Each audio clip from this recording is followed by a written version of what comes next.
नमस्कार, news world की big debate में आपका स्वागत है और मैं राजेश सोनी। और आज का हमारा विषय है देश हित में सीएए। जी हां साथियों, केंद्रीय गृह मंत्रालय ने नागरिकता अधिनियम 2019 यानी कि सीएए के लिए अधिसूचना जारी कर दी और इसके साथ ही सीएए लागू होने से देश भर में यह लागू हो गया है और सीएए को नागरिकता संशोधन कानून कहा जाता है। इससे पाकिस्तान, बांग्लादेश और अफगानिस्तान से आए गैर मुस्लिम शरणार्थियों को नागरिकता मिलने का रास्ता जो है वो अब साफ हो गया है। तो चलिए जानते हैं कि आखिर क्यों इसकी जरूरत महसूस हुई और क्या है खास सीएए में। देखिए हमारी स्पेशल रिपोर्ट में। भारत के विभाजन की पूर्व संध्या पर यह आशा की गई थी कि भारत और पड़ोसी देशों के अल्पसंख्यक नागरिकों को नागरिक अधिकार और सम्मान का जीवन मिलेगा। इनमें उनके धर्म और परंपरा के अधिकार शामिल थे। हालांकि अफगानिस्तान, पाकिस्तान और बांग्लादेश में अल्पसंख्यकों के अधिकारों की रक्षा नहीं की गई। दिल्ली समझौते में कहा गया कि वे अपनी धार्मिक प्रथाओं का पालन करने के लिए स्वतंत्र होंगे। भारत ने अपना वादा निभाया, लेकिन हमारे पड़ोसी देश अपना वादा निभाने में विफल रहे। महात्मा गांधी ने, पंडित जी ने, सरदार पटेल, मौलाना आज़ाद, डॉक्टर राजेंद्र प्रसाद से लेके मनमोहन सिंह जी तक, महमल सरफराज नाम की महिला पत्रकार है पाकिस्तान की, ज़रा उसके लेख पढ़ लीजिए, इंटरनेट पे चले जाइए, महमल सरफराज उस पर कर दीजिए और देखिए कि कितनी बच्चियों को किडनैप किया जाता है, किस तरह उनको फोर्स किया जाता है, उनकी शादियाँ का जो परसिक्यूशन, मतलब किसी को इस कारण से कि वो कहाँ किस संप्रदाय में पैदा हुआ है उसके ऊपर जुल्म और ज्यादती हो, तो वहाँ पे तो उनका दर्जा, अंग्रेज़ों की गुलामी से हम तो आज़ाद हो गए, उनका दर्जा तो दूसरे से भी नीचे चला गया। तो ये महात्मा गांधी का किया हुआ वादा है और उनसे लेके हर किसी ने इस वादे को दोहराया। क्या है पड़ोसी देशों में अल्पसंख्यकों की स्थिति? पड़ोसी देशों में अल्पसंख्यकों की संख्या 22% से घटकर 7% हुई। भारतीय अल्पसंख्यकों की आबादी 23 से 30% तक बढ़ी। तीनों पड़ोसी देश अपने अल्पसंख्यक समुदायों के अधिकारों की रक्षा करने में विफल रहे। इसलिए नागरिकता संशोधन अधिनियम की जरूरत उत्पन्न हुई। हम लोग बहुत थैंकफुल हैं भारत सरकार का, मोदी जी का, अमित शाह जी का, हमारे सीएम जी का, जो भी कार्यकर्ता है भाजपा सरकार की, उन्होंने हमारी इतनी हेल्प करी हमारी चीज़ में कि आज हम लोग खुशी से सबको बता सकते हैं कि वी आर इंडियंस, हम भारतवासी हैं और हम यहाँ के रहवासी हैं। वहाँ पे हमें बहुत प्रॉब्लम्स थी। मेन तो ये, जैसे भी लड़कियाँ बड़ी हो रही थी वहाँ हमारी बेटियाँ बहनें सेफ़ नहीं थी।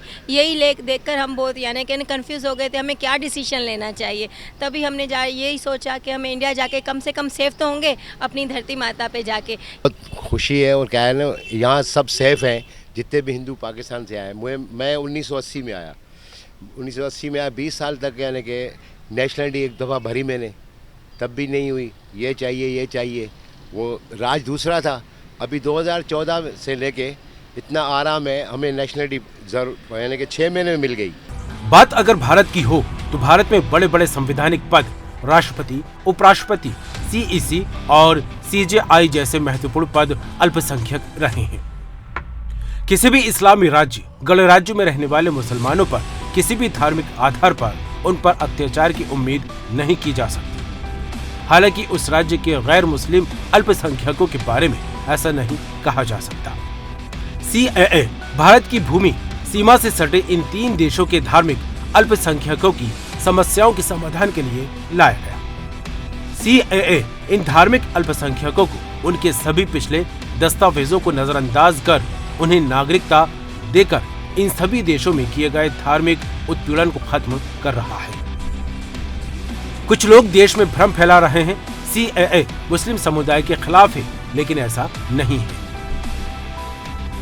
ये नागरिकता छीनने नहीं देने वाला कानून। ये गलत धारणा है कि कानून अल्पसंख्यकों को, खासकर मुस्लिम समुदाय के खिलाफ है। भारतीय मुसलमानों के लिए चिंता का विषय नहीं है। मुस्लिम यहाँ के नागरिक हैं और बने रहेंगे, उन्हें कोई परेशान नहीं कर सकता। सीएए उन विशिष्ट वर्गों के लिए है जिनके पास अपने धर्मों के लिए कोई अनुकूल माहौल नहीं है। और वे अफगानिस्तान, पाकिस्तान और बांग्लादेश 3 देशों में प्रताड़ित हो रहे हैं। ये कानून सिर्फ कुछ विदेशियों को नागरिकता देता है, किसी भारतीय से उसकी नागरिकता छीनता नहीं है। सीएए का वर्तमान 18 करोड़ भारतीय मुसलमानों से कोई लेना देना नहीं है। भारत के मुस्लिमों के पास हिंदू समकक्षों की तरह ही समान अधिकार है। भारतीय नागरिक को नागरिकता साबित करने को नहीं कहा जाएगा। सीएए प्राकृतिकीकरण कानूनों को रद्द नहीं करता, इसलिए किसी भी विदेशी देश से आए मुस्लिम प्रवासियों सहित कोई भी नागरिकता के लिए आवेदन कर सकता है। सीए से किसी को दिक्कत नहीं होनी चाहिए। सीए किसी की नागरिकता नहीं लेती। सीए नागरिकता देने वाली है भारतवंशियों। सीएए का उद्देश्य अल्पसंख्यकों की धार्मिक उत्पीड़न से रक्षा करना है। सीएए का एनआरसी से कोई लेना देना नहीं है, क्योंकि दोनों कानूनों का उद्देश्य अलग अलग है। राष्ट्रीय नागरिक रजिस्टर एक अलग कवायद होगी और हम ये नहीं कह सकते कि इसे कैसे लागू किया जाएगा, क्योंकि ये वर्तमान परिदृश्य में भविष्य और राज्य की नीति का सवाल है, न कि कानून का। नागरिकता संशोधन अधिनियम को लेकर देश के विद्वानों का क्या कहना है? सूफी इस्लामिक बोर्ड के राष्ट्रीय अध्यक्ष मंसूर अली ने अल्पसंख्यकों के हित में बताया। सूफी खानकाह एसोसिएशन के अध्यक्ष सूफी कौसर हसीनी मजीदी का कहना है कि सीएए एक सकारात्मक धारणा है। सीएए प्रताड़ित धार्मिक अल्पसंख्यकों के सम्मानजनक जीवन का अधिकार है, ये कहना है डॉक्टर नीरजा ए गुप्ता का, जो कि कुलपति गुजरात विश्वविद्यालय से है। राशिद किदवई का कहना है कि नेहरू लियाकत समझौते की विफलता ने नागरिकता संशोधन अधिनियम की शुरुआत कैसे की। बतिया सूफी फाउंडेशन के अध्यक्ष काशिश वारसी का कहना है नागरिकता अधिनियम भारतीय मुसलमानों के साथ भेदभाव नहीं करता है।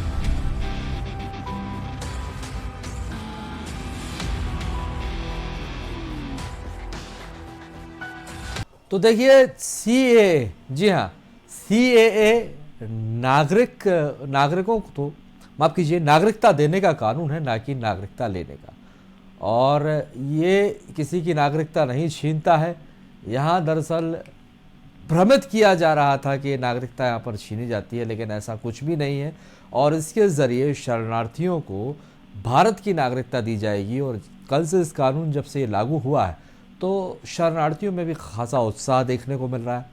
और अब हम इस चर्चा को आगे बढ़ाते हैं, क्योंकि देखिए चुनाव आने वाला है। चुनाव से ठीक पहले आखिर क्या ज़रूरत पड़ गई इसकी, उसी को हम समझने की कोशिश करेंगे। मेहमान हमारे साथ हैं, हमारे साथ शिवम शुक्ला बीजेपी प्रवक्ता जुड़े हुए हैं। शिवम जी, आपका बहुत बहुत स्वागत है। और साथ ही कांग्रेस नेता अजय शाह जी भी हमारे साथ हैं। अजय जी, आपका भी बहुत स्वागत। शिवम जी, सबसे पहले आपके पास आना चाहूँगा, मतलब सीएए लागू हो गया है, मोदी की एक और गारंटी यहाँ पर पूरी हो गई है, क्योंकि लंबे समय से इसका इंतजार था। जो स्वाभाविक तौर पर मध्य प्रदेश समेत पूरे देश में सीए का कानून लागू हुआ है। जो हमारे पड़ोसी 5 देश है, वहाँ के जो धार्मिक अल्पसंख्यक हैं, उनको देश की नागरिकता देने का यह एक अति महत्वाकांक्षी कानून था। आजादी के बाद ही अपने जो हमारी तत्कालीन संविधान निर्माता थे, उन्होंने देश की जनता से इस चीज का वादा किया था कि कालांतर में जब भी उनको वहां पर कोई तकलीफ परेशानी होगी तो हमारा देश उनकी जो चिंता करेगा और उनको अपने यहाँ स्थान देने का काम करेगा। और जो 75 वर्षों से यह एक विषय लंबित था, इस पर पर्दा डालने का काम हमारी सरकार के प्रधानमंत्री जी के सख्त प्रयासों के कारण संभव हुआ है।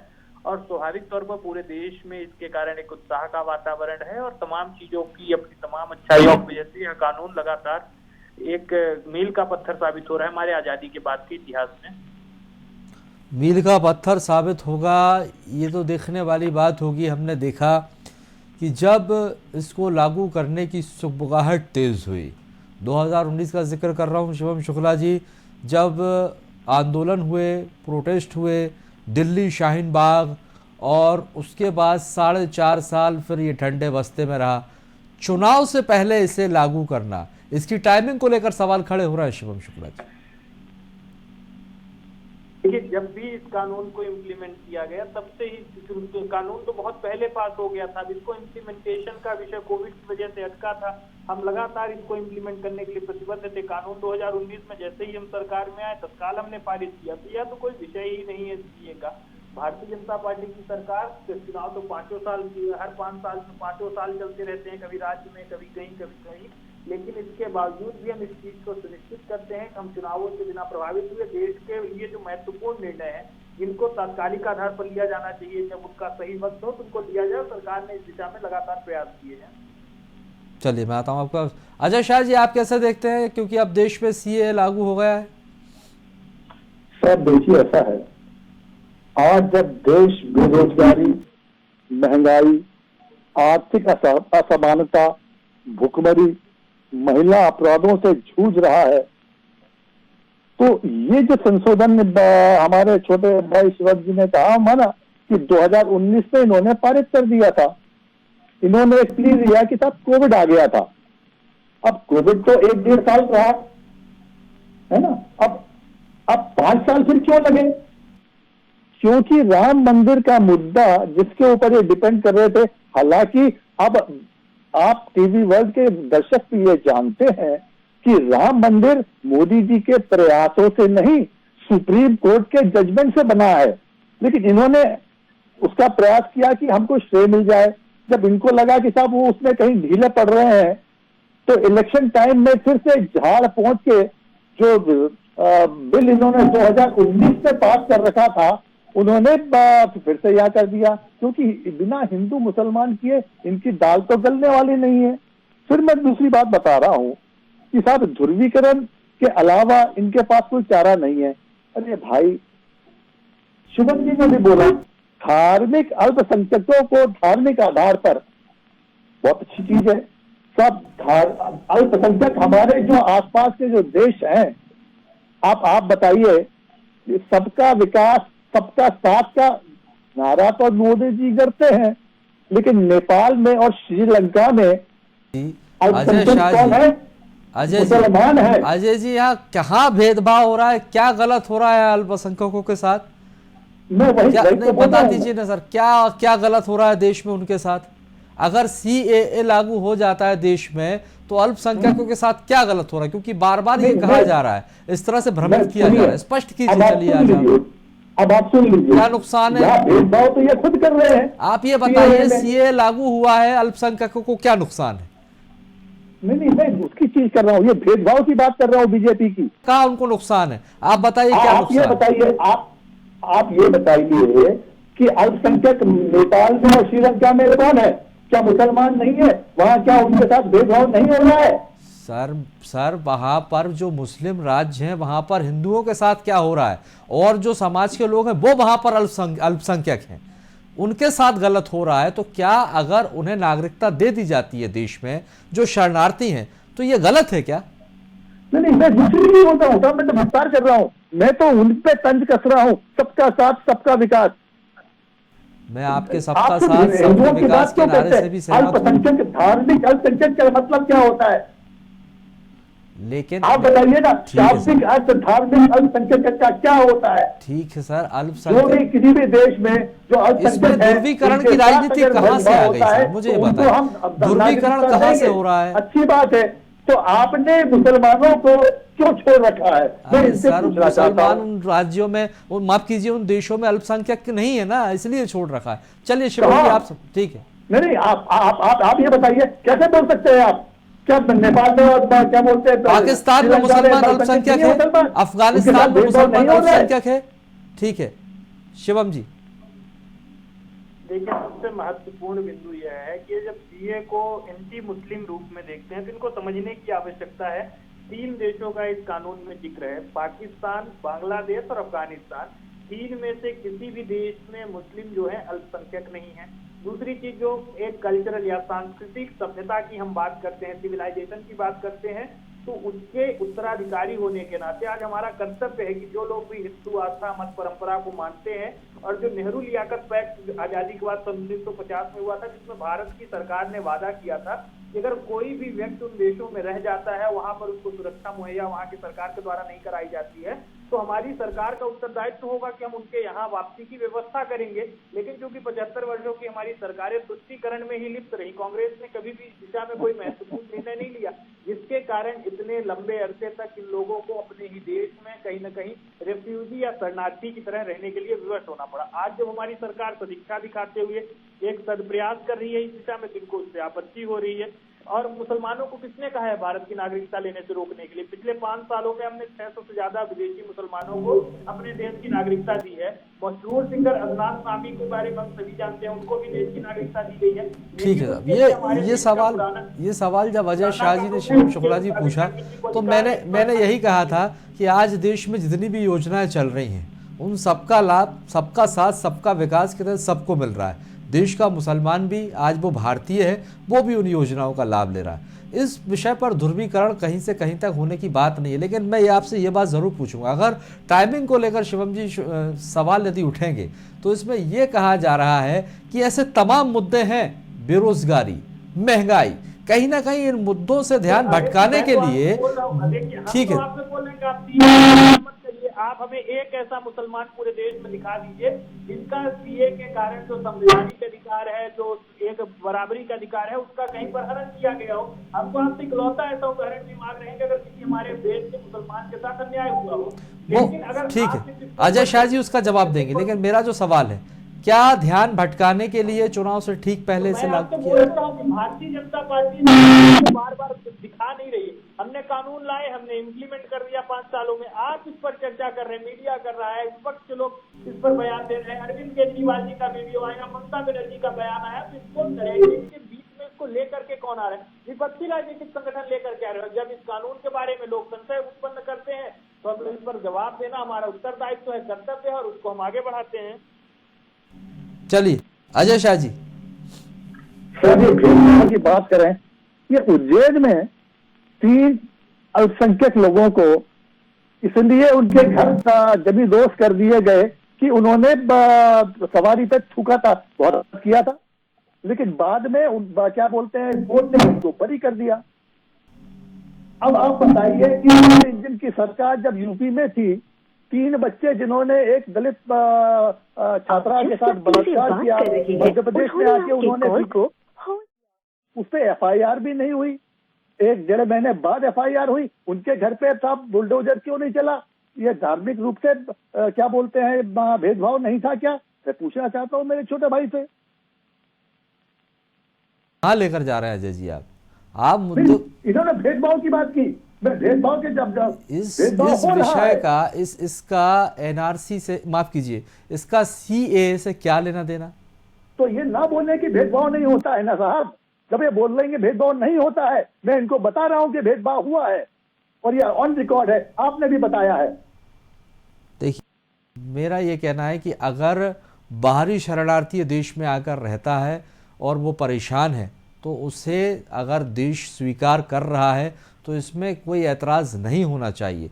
अगर बार बार विपक्ष, ठीक है, विपक्ष के नाते नहीं है जी, बल्कि मैं तो ये बोल रहा हूँ, आप दूर मत जाइए। भोपाल में हम बैठे हुए हैं, बैरागढ़ में सिंधी मुसलमानों को, सिंधियों को आज भी बहुत से ऐसे सिंधी लोग हैं और जो है, अगर भोपाल की बात कर लूं मैं, अजय शाह जी, अगर भोपाल की बात कर लें तो 800 शरणार्थी भोपाल में रह रहे हैं, जो कानून लागू होने के बाद उनके चेहरे पर खुशी देखने को मिली। साहब मैं वही बोल रहा हूँ, 20 साल से यहाँ पे कौन था? उनको नागरिकता क्यों नहीं दी गई? किसकी गलती है? चलिए, मतलब आपका ये कहना है कि भाई जवाब दे रहा है 10 भोपाल में, बैरागढ़ में, ठीक है, आपको ये कहना है, आपका कहना है कि 18 साल से भाजपा की सरकार रही तब उन्हें नागरिकता क्यों नहीं दी गई, और 10 साल से मोदी जी की सरकार है तब उन्हें नागरिकता क्यों नहीं दी गई, आखिर उन्हें 20 साल क्यों लग गए? ठीक है, शिवम शुक्ला जी, शिवम जी, क्यों इतना समय लग गया भाई लोगों को नागरिकता देने में? देखिए, सबसे प्राथमिक चीज है इस कानून को बनाने में, उसको इम्प्लीमेंट करने में तमाम चीजों की एक प्रक्रिया होती है। समय तो उनको 75 वर्षों का लग गया इस कानून को बनाने में। इसको तो सन 50-55 के आसपास ही हो जाना चाहिए था। की भी यही मंशा थी, अम्बेडकर जी की भी यही मंशा थी, लोहिया जी ने कई बार इस चीज को रेखांकित किया था, डॉक्टर लाल बहादुर शास्त्री लगातार इस बात को कहते थे कि यह चीज तो हमारे देश के संविधान निर्माताओं के द्वारा एक बेहद महत्वपूर्ण विषय था, क्योंकि कांग्रेस पार्टी को आजादी के बाद अपनी राजनीतिक तुष्टीकरण को केंद्र में रख के करनी थी और इसी के परिणाम स्वरूप उन्होंने सदैव इस चीज का विरोध किया। वहां पर सबसे ज्यादा किसका पाकिस्तान में जो शोषण हो रहा है, दलितों का हो रहा है। जिन दलितों के लिए मध्य प्रदेश और देश में कांग्रेस पार्टी झंडा उठा करके चलती है, लेकिन जो हमारे दलित भाई बंधु पाकिस्तान में आज कहीं न कहीं एक तीसरे दर्जे के नागरिक के रूप में जीवन यापन करने के लिए विवश है, उनकी चिंता करने का उत्तरदायित्व भी तो हमारी ही सरकार का है।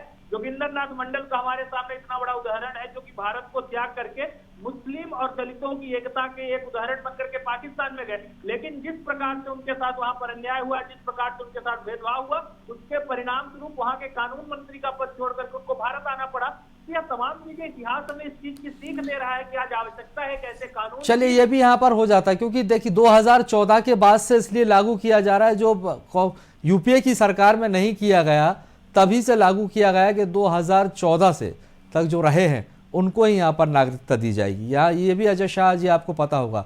दूसरी बात शिवम जी, मैं आपसे समझना चाहूँ, कई राज्य इसका विरोध कर रहे हैं। यदि बंगाल की बात कर ले, बंगाल कहता है कि हम लागू नहीं होने देंगे। फिर देखिए, इस देश में एक संप्रभु सरकार है, किसी भी राज्य के पास हम एक यूनियन ऑफ स्टेट्स है, हम एक कोई फेडरेशन ऑफ स्टेट्स नहीं है। राज्यों की अपनी स्वायत्तता कुछ विषयों को लेकर के, लेकिन नागरिकता का विषय या केंद्र की सरकार का निर्णय। अगर कोई सरकार इस प्रकार से बयानबाजी करती है तो हमारे देश की संप्रभुता के ऊपर आघात कर रही है, हमारे देश की राष्ट्रीयता के ऊपर आघात कर रही है। प्रत्येक राज्य के ऊपर यह ऑब्लिगेटरी है, नागरिकता, डिफेंस, विदेश नीति, इस प्रकार के विषयों पर सरकार का ही, केंद्र की सरकार ही कोई निर्णय ले सकती है, कोई कानून बना सकती है। और इस प्रकार की मानसिकता अगर कोई दल रखता है तो उसको देश की जनता, बंगाल तो वैसे भी भारतीय चेतना का केंद्र रहा है, जिस राज्य ने देश की आजादी की लड़ाई का नेतृत्व करने वाले लिए, वह कभी इस प्रकार की विभाजनकारी मानसिकता को स्वीकार नहीं करेगा। बंगाल ने सबसे ज्यादा विभाजन का दंश झेला है। वहां के हिंदुओं, वहां के जो अल्पसंख्यक वर्ग थे, उन्होंने न्याय देखा है, उन्होंने डायरेक्ट एक्शन ले को देखा है। उनकी पीड़ा, उनकी तकलीफ को या कांग्रेस के जो तुष्टीकरण करने वाले नेता कभी नहीं समझ सकते, और उनको जवाब देने का काम बंगाल की जनता करेगी। ध्रुवीकरण के तौर पर देखा जा सकता है, ना ही ध्रुवीकरण के तौर पर। आप दोनों ही मेहमानों का बहुत बहुत शुक्रिया हमारे साथ चर्चा में शामिल होने के लिए। तो देखिए, सीएए कानून जो मोदी सरकार के एजेंडे में था, जो वादा किया था, एक यानी कि एक और गारंटी अब यहाँ पर मोदी सरकार ने पूरी कर दी। सीएए अब देश भर में लागू हो गया है और वो तमाम शरणार्थी जो बांग्लादेश, अफगानिस्तान और पाकिस्तान के अल्पसंख्यक हैं, जो वहाँ पर शोषण का शिकार होते रहे और जो अब भारत में शरणार्थी हैं, अब उनके लिए नागरिकता का रास्ता साफ हो गया है। और जब से कानून लागू होने की घोषणा हुई है, तब से ही उनके चेहरों पर खुशी का माहौल है। हालांकि कानून लागू हुआ तो विपक्ष सरकार पर एक बार फिर हमलावर है, क्योंकि लोकसभा चुनाव की नज़दीकी को लेकर, टाइमिंग को लेकर भी कई सवाल उठा रहा है। बहरहाल कानून तो लागू हो गया है और शरणार्थियों के चेहरों पर भी खुशी है, लेकिन अब सरकार को इसका कितना लाभ मिलेगा, ये देखने वाली बात होगी। फिलहाल के लिए बहुत बहुत शुक्रिया और देश और दुनिया की तमाम खबरों के लिए आप देखते रहिए न्यूज़ वर्ल्ड।